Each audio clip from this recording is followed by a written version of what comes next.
first of all, congratulations for the tour, for the successful tour, both outside of India and in India. So, Thank you. Thank you. yeah, but reel to reel has been very successful outside of India and in India as well. But how did you two come up together to start this? Where did the idea come from, and how did you chose that you want to collaborate with each other and do this? Okay, so collaboration with each other started long back with Reels itself. Yeah. Like that's how it started. Like we both were just sitting together one day. We liked each other's work. We started collaborating, and one day we just started improving, and we realized we had great chemistry. And then it just stuck. We became friends after that. So once we become friends, there's no like you don't have to think about doing a lot of collaboration because it just becomes a natural part of what you do, right? If you have an idea, you're like, hey, I want to do it with this guy, and then you just keep doing it like that. Stand up for this tour also was similar to that, where both of us always had we really wanted to be on stage for a really long time. He's been doing it for long before that, and he kind of pushed. He was like, "Yo, let's do it. Even if we don't have anything prepared, let's just go on stage and do crowd work." And we started doing it just like that. And now it's been 1.5 years, 2 years, and it's going pretty well. So how is it different when you do it, say, outside of India, when you do it in Dublin or in London, or when you do it here in Hyderabad or Chennai?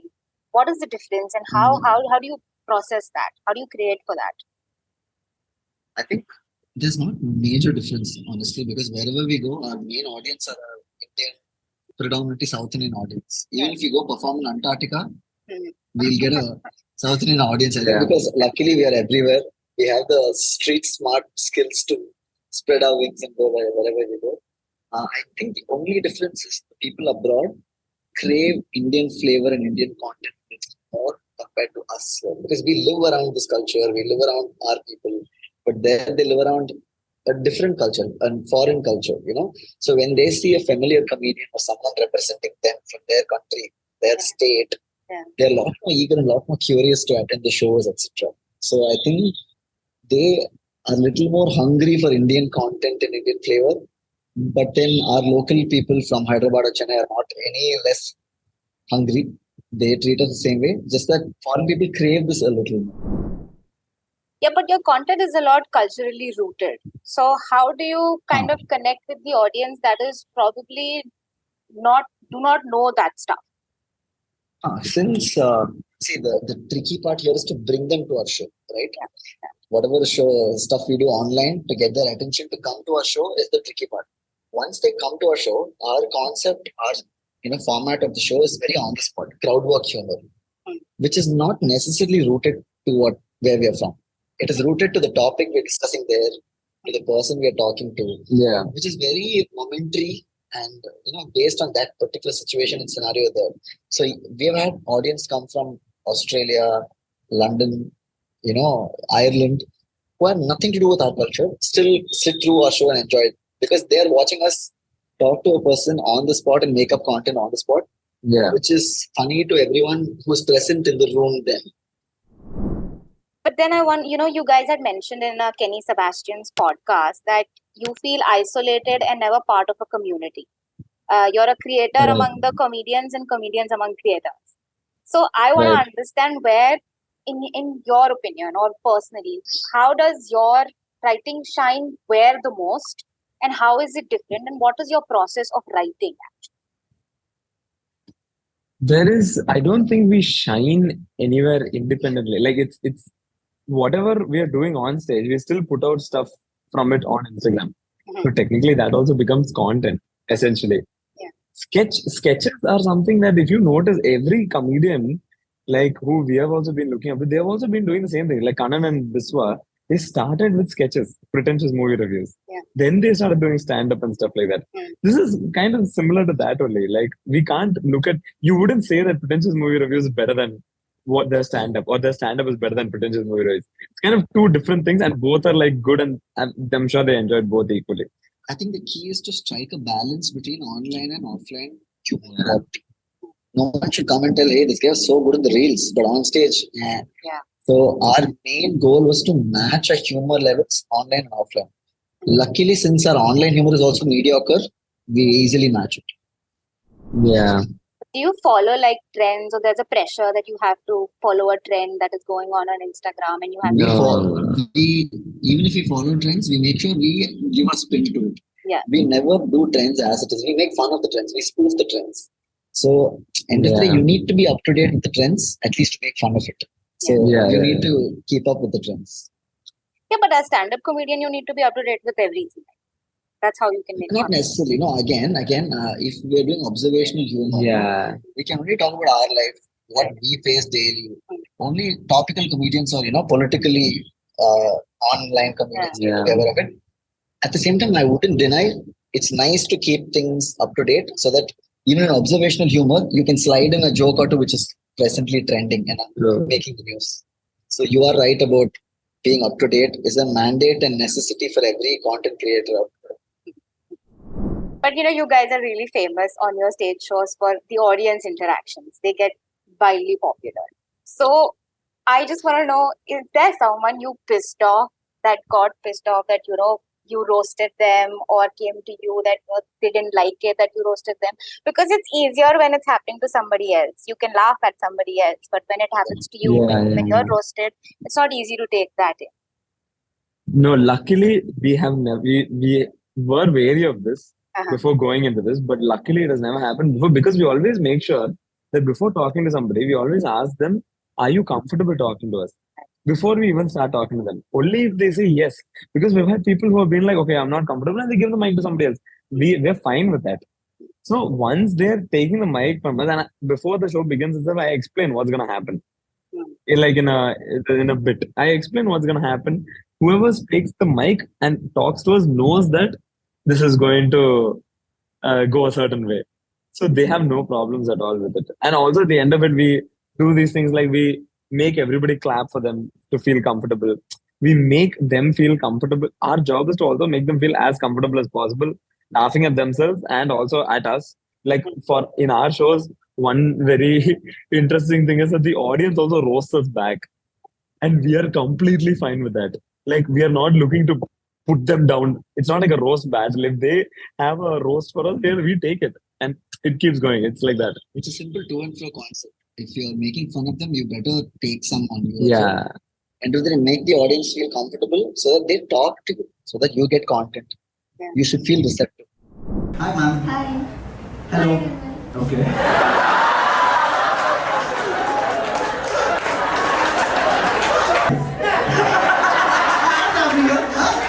Chit-chatting. He's cute. Okay, man. Hit on it. Incredibly sweet, but I'm so sorry. I have a girlfriend already. Well. Yeah, really sorry. I'm really sorry. Yeah, it's fine, right? Shoes, how are you?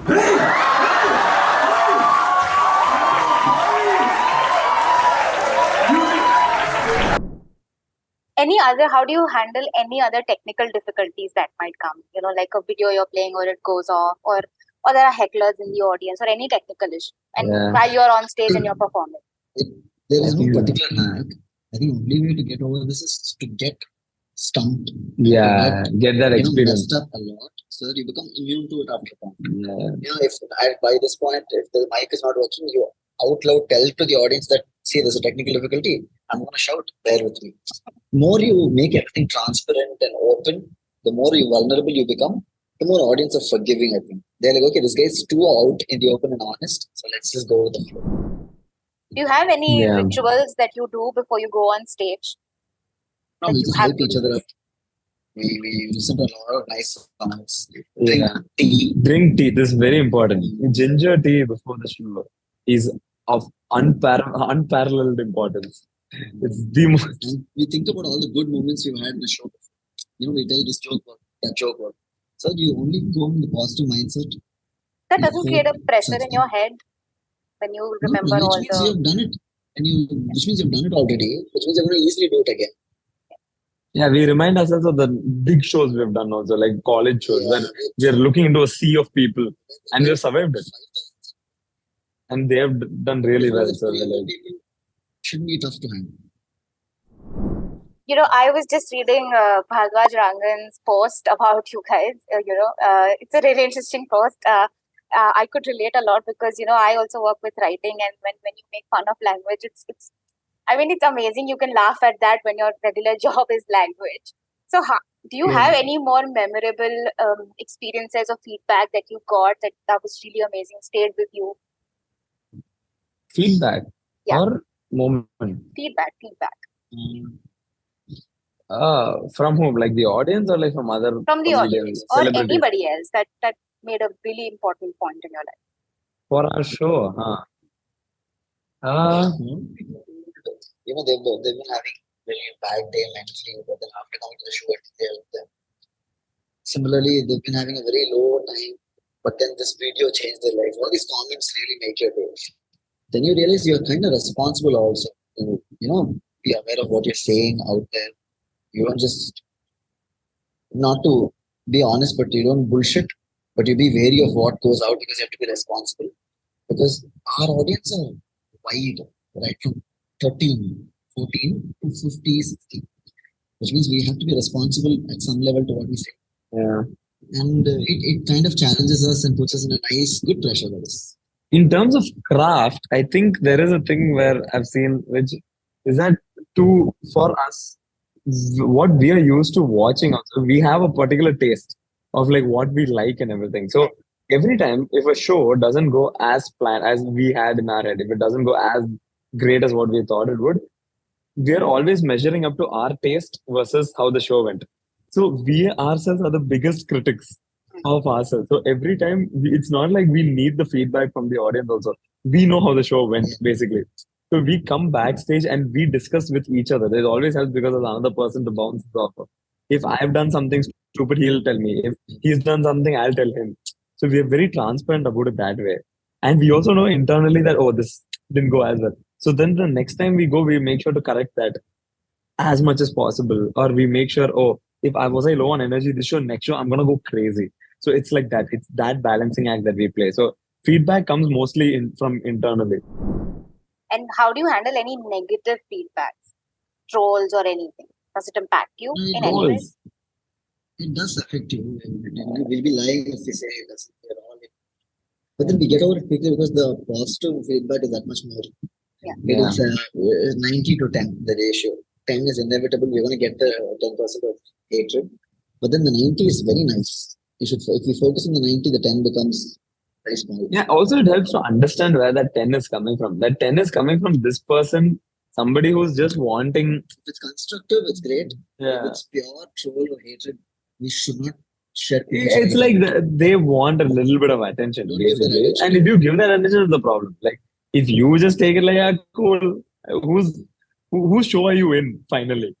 And if you just frame it like that and be like, cool, man, you've had your moment, enjoy, take it. That's it. If you give them apathy to trolls, that's the worst thing. It's not about giving it back or anything. It's about not giving a shit. Don't give a shit, they're fine. But how do you balance staying true to comedy and your style while also you're sensitive and mindful, because comedy goes through a lot of controversial topics as well, and comedians go through a lot of controversies as well. Given that everything, sorry, go ahead. We both know we are not the politically the most aligned, the most perfect comedians. It's just that when we are on stage, we try to be as safe as possible. And I say safe, be as responsible as possible, because we have very young audience, we have very old people. Not everyone will be in tune to what we say. So I think again that comes over time, over a lot of Twitter cancellations, that you become a little more rigid and immune to what you say. And you, again, only if you make a mistake, you will know what is right, what is wrong. Only when you get at times called out by your own circle or someone from Twitter, you realize that, oh my God, I've been thinking about this the whole wrong way. What I think is a casual joke looks like it might offend someone in a very, very legit way. So instead of just brushing it aside, we analyze it a little bit, take it in, and maybe try to stay away from it.